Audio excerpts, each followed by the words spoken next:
ثاني اثنين إذ هما في الغار إذ يقول لصاحبه لا تحزن إن الله معنا سبحان الله. صدق الله العظيم وصدق رسوله النبي الكريم الأمين المكين الرؤوف الرحيم. وقال الله تبارك وتعالى في شان حبيبه إن الله وملائكته يصلون على النبي يا أيها الذين آمنوا صلوا عليه وسلموا تسليما.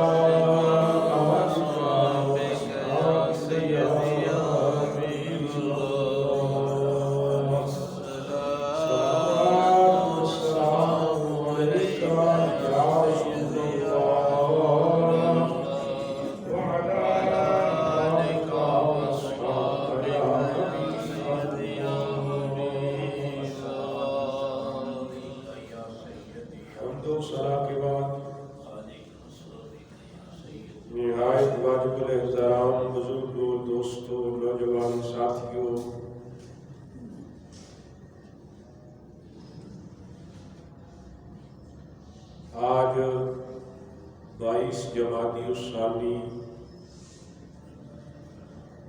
یوم صدیق اکبر رضی اللہ تعالی عنہ کا بابرکت یوم ہے. اللہ تعالی سونے پاک نبی کے سب سے شان والے صدیق پاک کے صدقے ہماری آج کی حاضری قبول فرمائے.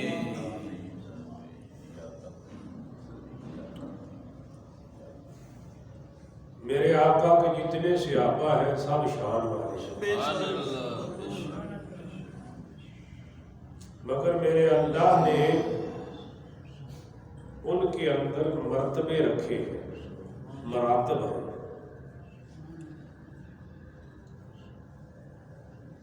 جنہوں نے مکے میں اسلام قبول کیا ان کا مرتبہ الگ ہے،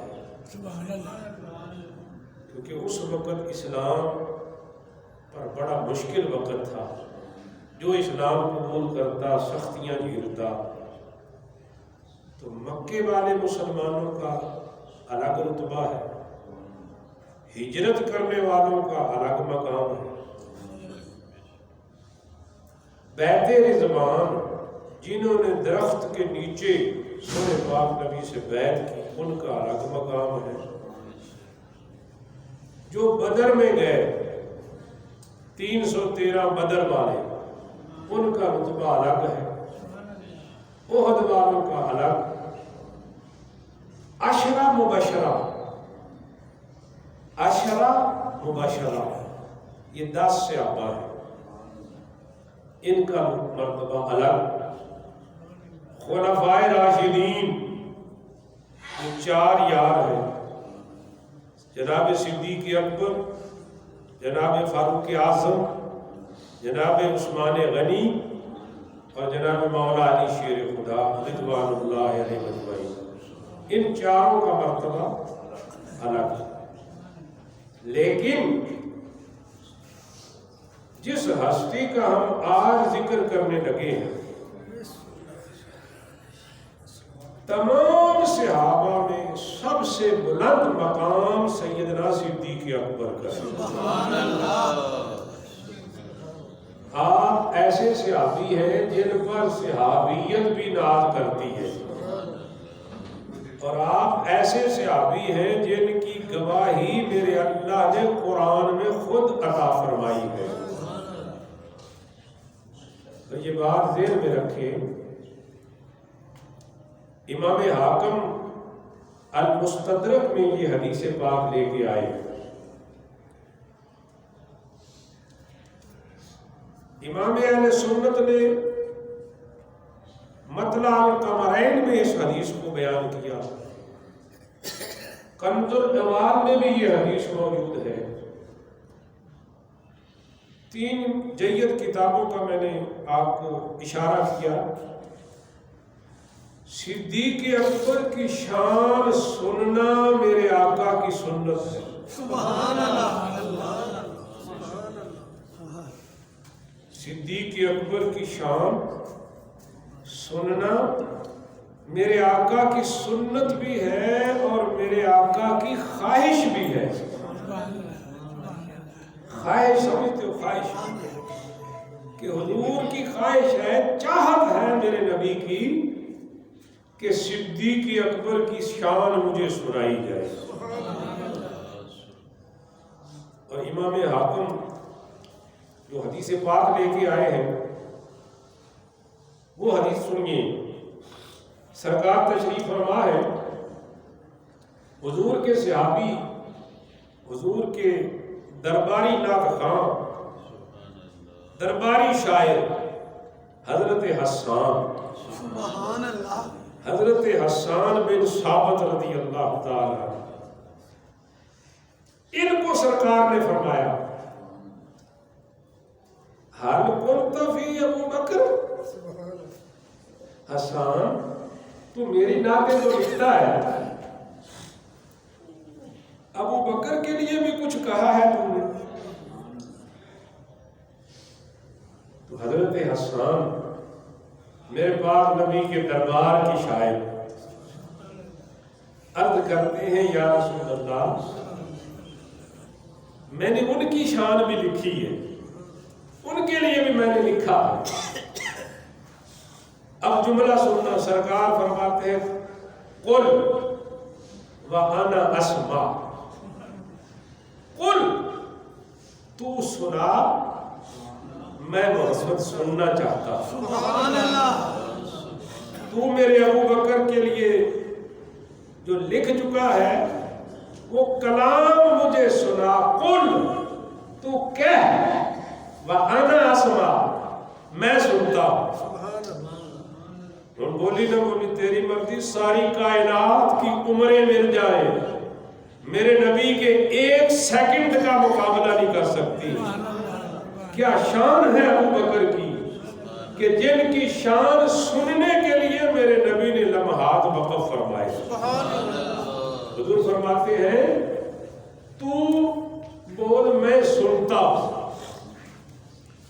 تو حضرت حسان رضی اللہ تعالی عنہ آپ نے سیدنا صدیق اکبر کی شان میں جو لکھا یہ کتابوں کے اندر موجود ہے. اور یہ کیوں؟ یہاں ایک بات، حضور نے کیوں فرمایا کہ تو ان کی شان پڑھ میں سنتا ہوں؟ کیوں؟ اس کی وجہ کیا ہے؟ فلسفہ کیا ہے؟ کیا حکمت ہے؟ حکمت یہ ہے، حضور فرماتے ہیں، حدیث پاک سنو پہلے، من لم یشکر الناس لم یشکر اللہ. جو بندوں کا شکر ادا نہیں کرتا وہ اللہ کا شکر بھی ادا نہیں کرتا. یہ حدیث پاک ہے. من لم یشکر الناس، جو بندوں کا شکر ادا نہیں کرتا، لم یشکر اللہ، وہ اللہ کا شکر بھی ادا نہیں کرتا. یعنی اس بندے کا شکر اللہ مانتا ہی نہیں جو بندوں کا شکر ادا نہ کرے. تو میرے آقا صلی اللہ علیہ وسلم کی یہ حدیث پاک بخاری شریف میں کہ حضور فرماتے ہیں مجھ پہ جس نے احسان کیا میں نے اس کا بدلہ لیا، پر ابو بکر صدیق کو میں پورا بدلہ نہیں دے سکا. تو میرے پاک نبی صلی اللہ علیہ وسلم نے گویا ابو بکر کا شکریہ ادا کیا. صحابہ کے مجمع میں کئی مرتبہ ایسا ہوا. حضور نے فرمایا لوگوں جانتے ہو ابو بکر کون ہے؟ لوگوں جانتے ہو ابو بکر کون ہے؟ پھر خود ہی جواب عطا فرمایا. سنو سرکار فرماتے ہیں سنو، جب میں نے دعوت پیش کی تم نے اس دعوت کو جھٹلایا. کسی نے سوچا، کسی نے تردد کیا، کسی نے انتظار کیا. میرے جملوں پہ غور کرنا، حضور کا فرمان ہے صحابہ کے مجمع میں. فرمایا جانتے ہو ابو بکر کون ہے؟ پھر خود فرمایا کہ جب میں نے دعوت اسلام پیش کی تم نے اس کو جھٹلایا. کسی نے سوچا، کسی نے تردد کیا، کسی نے انتظار کیا، کسی نے گریز کیا، لیکن ابو بکر صدیق وہ واحد شخص ہے. جب لوگوں نے کہا نا کذبتا کہ آپ نے جھوٹ بولا، واحد ابو بکر ہے جس نے کہا صدقتا یا رسول اللہ. آپ ہمیشہ سچ فرماتے ہیں. تو ابو بکر وہ ہے کہ جس نے سب سے پہلے میری تصدیق کی. حد کر دی سونے پاک نبی نے. فرمایا یہ شکریہ ہے کہ میں لوگوں کے سامنے ابو بکر کا تذکرہ. فرمایا حسان کیا کہا تو نے، کیا لکھا ابو بکر کے لیے؟ اب سنو، حضرت حسان دربار رسالت کے شاعر ہیں، مزاج شناس رسول ہے.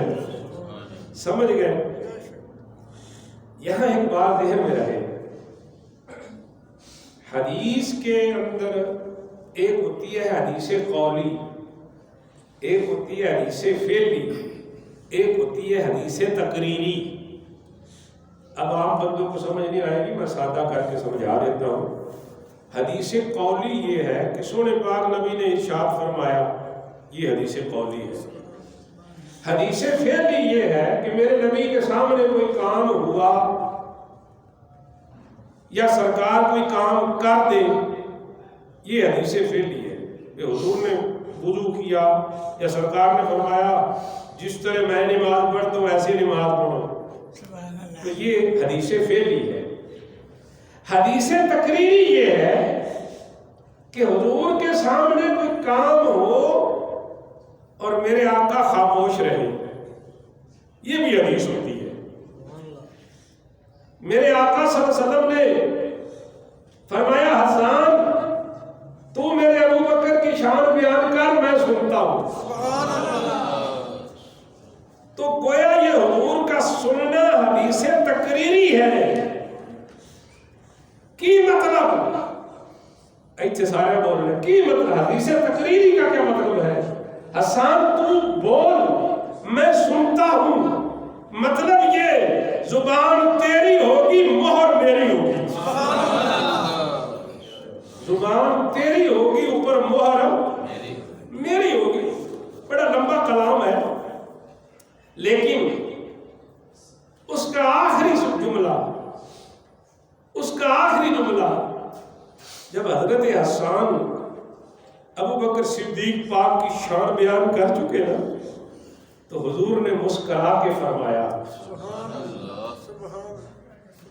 ہوگا کما کنتا فضحک رسول اللہ، ہوگا کما کنتا. حسان تو نے یہ کہا ہے نا کہ یا رسول اللہ آپ کی امت میں ابو بکر جیسا کوئی نہیں ہے. یہ حسان کا آخری جملہ تھا. حضرت حسان نے صدیق اکبر کی منقبت جو لکھی امام حاکم نے المستدرک میں نقل فرمائی، اعلیٰ حضرت نے مجمع القمرین میں بدل القمرین میں نقل فرمائی، کنز الاموال میں نقل ہوئی. فرمایا یا رسول اللہ آپ کی امت میں ابو بکر جیسا ابو بکر جیسا کوئی نہیں. سرکار نے مسکرا کے فرمایا ہوا کما کنتا، تو نے جیسا کہا ویسا ہی ہے. تو نے جیسا کہا ویسا ہی ہے. حسان کہتے ہیں یا رسول اللہ آپ کی امت میں ابو بکر جیسا کوئی نہیں. میرا نبی مسکرا کے مہر لگاتا ہے تو نے جو کہا ہے سچ کہا ہے. تو فرمایا زبان تیری ہوگی تصدیق. اور یہاں پھر اگلا فقرہ آپ خاموش کر کے سن کے ہضم کر گئے. فتح کا رسول اللہ، حضور مسکرانے لگے.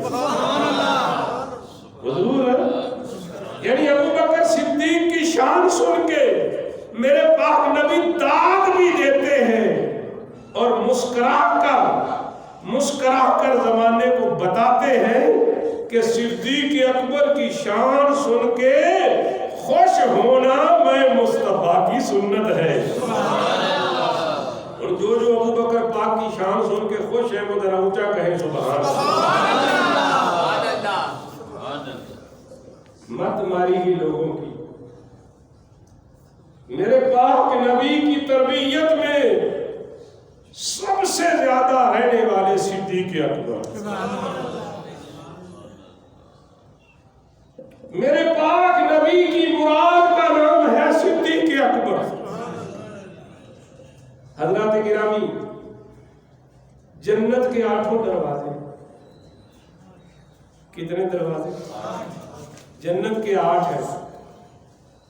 باب الصلاۃ، باب الریان، باب الجہاد، باب الصدقہ، باب الحج، باب الامن، باب الذکر اور باب القادمین. 8 دروازے ہیں جنت کے. کتنے ہیں؟ دوزخ کے کتنے ہیں؟ 7. قرآن کی کبھی پڑھا تو پتہ چلے گا. میرا رب فرماتا ہے 7 ابواب. جنت دوزخ کے 7، جنت کے 8. بھائی ادھر تو یہ ہونا چاہیے تھا کہ ادھر بھی 7 ہے تو ادھر بھی. یہ محدثین نے کیا کمال کیا ہے. اللہ نے فرمایا حبیب دوزخ کے 7، جنت کے 8. یا اللہ کیوں؟ تو برابری ہونی چاہیے نا. اللہ فرماتا ہے نہیں، زمانے کو بتانا چاہتا ہوں میری رحمت میرے غضب پہ آئی ہے. دروازے میں نے گن دیے. اچھا یہ دروازے اس طرح نہیں ہیں کہ جیسے ہمارے یہ طول و عرض میں ہوتے ہیں، ایسے دروازے نہیں ہیں. جنت کے دروازے کیسے ہیں؟ جنت کے دروازے کیسے ہیں؟ جنت کے دروازے نیچے اوپر ہے. ایک دروازہ یہ، ایک اوپر ہے. جنت کے دروازے اس طرح طول و عرض میں نہیں ہے، اوپر نیچے. اور ایک دروازے سے دوسرے دروازے کا فاصلہ 100 سال کی مسافت ہے. 100 سال کی مسافت بندہ چلے. ملا علی قاری علیہ رحمہ نے اور مولوی زکریا دیوبندی نے اور دیگر نے بھی جنت کے دروازوں کا تذکرہ کیا تو وہ کہتے ہیں جنت کے 8 دروازے ہیں. یہ دائیں بائیں کی طرح نہیں ہے، یہ اوپر نیچے ہے. امام قرطبی نے تفسیر قرطبی میں یہی لکھا، امام جلال الدین سیوطی نے بھی یہی لکھا. آپ کو سمجھ لگ گئی نا کہ جنت کے دروازے کیسے ہیں. یہ دائیں بائیں والے نہیں ہیں کہ ایک یہاں ہے اور ایک وہاں پہ ہے. نہ، جنت کے دروازے نیچے اوپر ہے. ایک یہاں ہے اور اس کے بعد 100 سال کی مسافت ہے. اس کے اوپر ایک اور دروازہ ہے. اس کے بعد 100 سال کی مسافت ہے. اس کے اوپر ایک اور دروازہ ہے. پھر 100 سال کی مسافت، پھر اور دروازہ ہے. آپ سمجھ گئے؟ 8 دروازے ہیں، 800 سال کی درمیان میں مسافت ہے۔ حدیث رسول سونے پاک نبی فرماتے ہیں ابو بکر وہ ہے جسے جنت کے 8 دروازوں سے آواز آئے۔ 8 دروازوں سے گزریں گے۔ یہ مولوی ادریس کاندھلوی اور مولوی زکریا دیوبندی دونوں نے لکھا، اور ملا علی قاری علیہ رحمہ نے بھی لکھا کہ ابو بکر جنت میں جب داخل ہوں گے تو 8 دروازوں سے ہوں گے۔ کئی بندے حیران بھی نہ میرے نو دیکھ رہے ہیں بھی 8 دروازوں سے بندہ تو ایک دروازے سے جائے گا، تو 100 سال یہ نہیں ہے کہ ایک دفعہ گیا واپس آیا پھر گیا، ایسے نہیں ہے، ایک ہی بار ابو بکر جائیں گے 8 دروازوں سے۔ یہی مولویوں نے لکھا ہے، یہی علماء نے لکھا ہے، یہی ملا علی قاری علیہ رحمہ نے لکھا ہے، اور ساتھ لکھا ہے یہ اس لیے ہے کہ بالکرامت یہ ابو بکر کی کرامت ہوگی، ابو بکر صدیق کی، بولو بولو، ابو بکر صدیق کی کرامت ہوگی۔ فرمایا کیسے؟ کہنے لگے ایسے ہی جیسے اسرائیل سب کی جان نکالتا ہے، تو ایک بندہ یہاں پہ فوت ہوا وہ یہاں بھی ہے، ایک ملتان میں فوت ہوا وہ وہاں بھی ہے، ایک کراچی میں اسی ٹائم ہے وہ وہاں بھی ہے۔ تو جس طرح فرشتہ اللہ کی طاقت سے ایک ہی وقت میں مختلف جگہوں سے پہ حاضر ہے، اسی طرح ابو بکر صدیق 100 سال کی مسافت 100 سال کی مسافت پر موجود ہوں گے اور ایک ہی وقت میں جنت میں داخل ہوں گے۔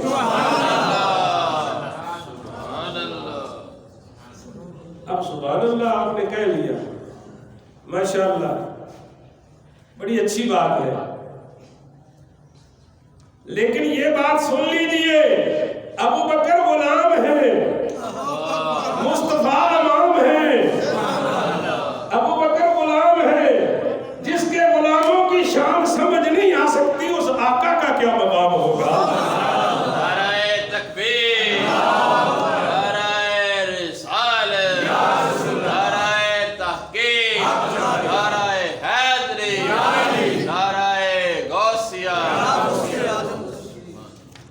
اچھا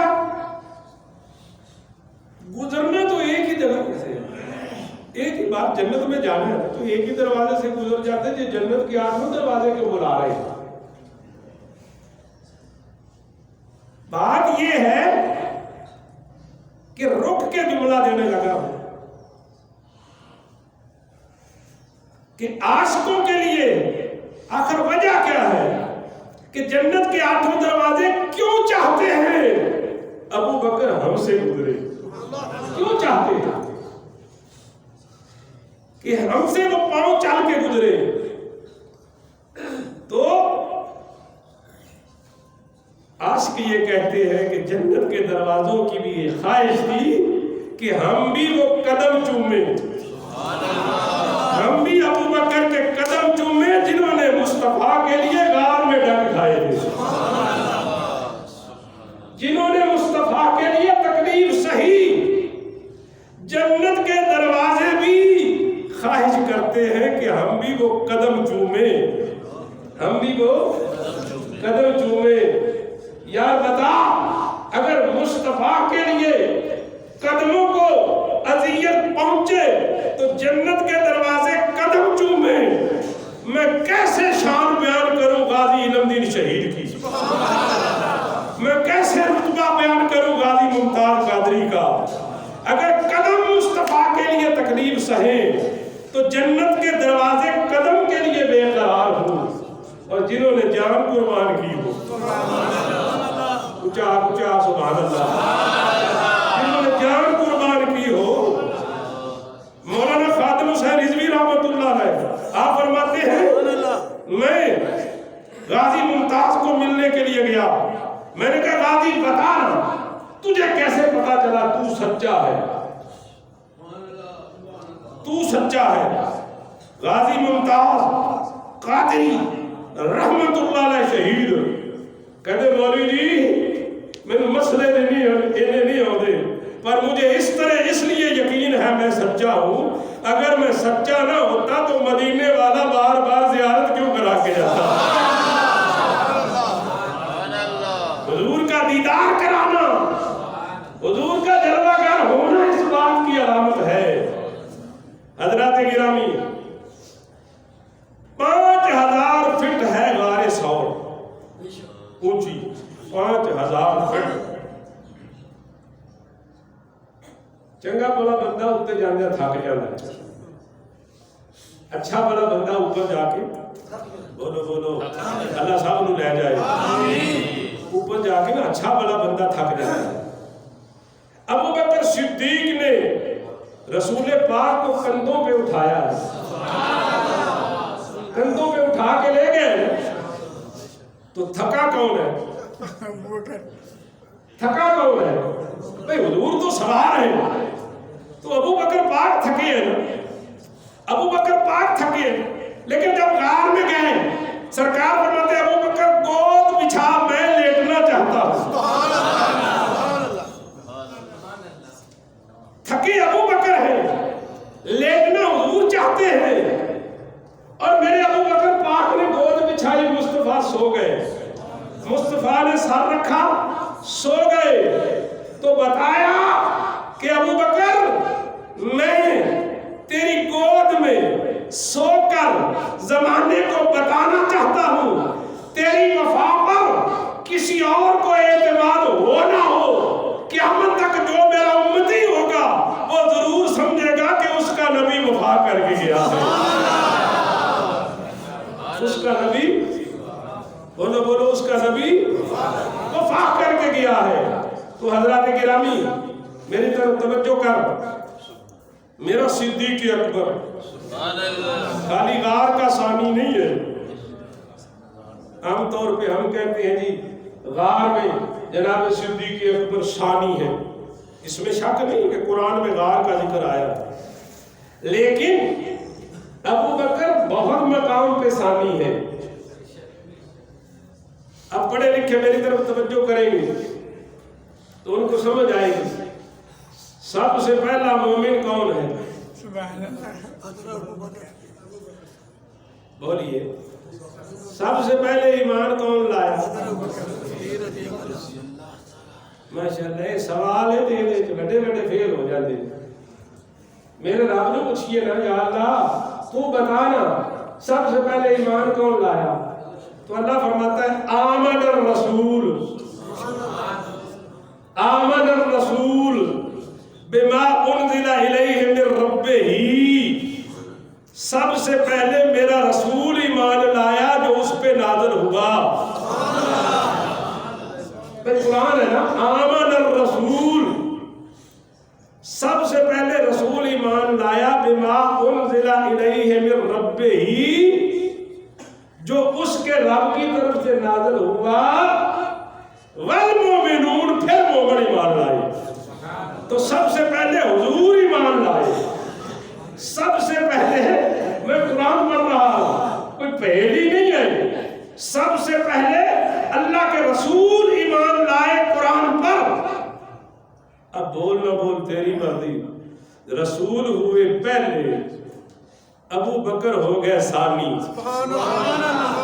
اول کے بعد ثانی آتا ہے نا، واحد کے بعد اتنا آتا ہے نا، تو ابو بکر غار میں ثانی نہیں ہے، ایمان لانے میں بھی ثانی ہے۔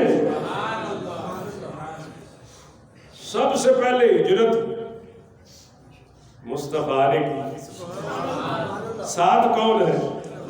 بولو ابو بکر ہجرت میں بھی ثانی، ہجرت میں بھی سب سے پہلے مجاہد ہیں مصطفیٰ، دوسرے ہیں ابو بکر۔ ابو بکر جہاد میں بھی، بولو جہاد میں بھی سب سے پہلے مبلغ ہیں مصطفیٰ، سب سے پہلے مبلغ ہیں مصطفیٰ۔ لیکن مصطفیٰ کریم صلی اللہ علیہ وسلم تبلیغ فرماتے، پہلے حکم آیا رشتہ داروں کو تبلیغ کرو، وَأَنذِرْ عَشِيرَتَكَ الْأَقْرَبِينَ، اپنے رشتہ داروں کو بلائیے، ان کو ڈرائیے۔ حضور نے سب سے پہلے تبلیغ فرمائی۔ جب مسلمانوں کی تعداد بڑھی تو صدیق اکبر عرض کرتے ہیں یا رسول اللہ، چھپ چھپ کے اللہ کا نام لینے کی یا رسول اللہ مزہ نہیں آتا، آئیے نا آج کعبے چلتے ہیں، آئیے آج کعبے میں چلتے ہیں۔ حضور نے فرمایا ابو بکر ابھی تھوڑے ہیں، ابھی ہم تھوڑے ہیں، ابھی وقت نہیں آیا، لیکن اصرار کیا صدیق اکبر نے، اصرار کیا۔ جب اصرار پڑھا تو حضور نے فرمایا چل میرے یار۔ صدیق اکبر مصطفیٰ کو لے کر کعبے میں آئے، مصطفیٰ کو کعبے کے سامنے بٹھایا، چند صحابہ سامنے بیٹھے، ابو بکر صدیق پاک کھڑے ہوئے اور بات فرمانے لگے، تقریر فرمانے لگے۔ تو سب سے پہلے مبلغ مصطفیٰ ہے، ثانی ابو بکر صدیق ہے، ثانی ابو بکر صدیق۔ اور یہاں صدیق اکبر رضی اللہ تعالیٰ عنہ کو جب آپ نے بات فرمایا تو اس وقت چونکہ مسلمانوں کی تعداد تھوڑی تھی، مکے کے کافر آ گئے، انہوں نے ابو بکر صدیق کو مارا، بہت مارا، صحابہ کو ستایا، کچھ صحابہ مصطفیٰ کو لے کے چلے گئے۔ صدیق اکبر کو مار مار کے مکے کے کافروں نے، عتبہ بن ربیعہ نے اپنے نکیلے پاؤں سے صدیق اکبر کو مارا، چہرے پہ مارا۔ ابو بکر صدیق بے ہوش ہو گئے، آپ کے قبیلے والوں کو پتہ چلا، وہ اٹھا کے لے گئے، گھر لے گئے۔ آپ کی امی جان نے صدیق اکبر کے منہ پہ چھٹے مارے، ان کے